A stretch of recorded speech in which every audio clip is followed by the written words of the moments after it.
عمر جابر.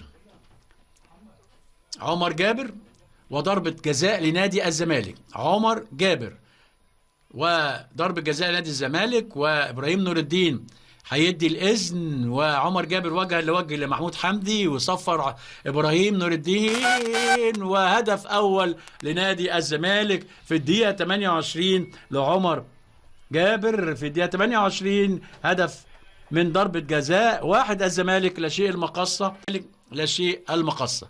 ادي عمر وادي ركنها حلو قوي وهدف لنادي الزمالك.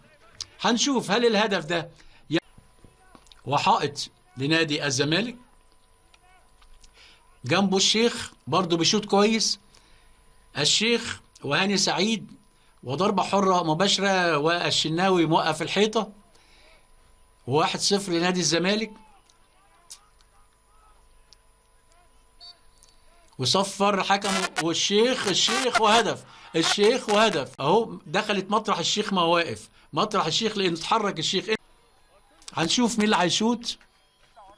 هاني سعيد تقريبا، هاني سعيد وجها لوجه للشناوي، داخل هاني والشناوي، وهدف تاني. هدفين. ادي هاني من اللعيبه المميزين وعامل ماتش كويس قوي، حطيتها صعب قوي على احمد الشناوي. ادي هاني اهو.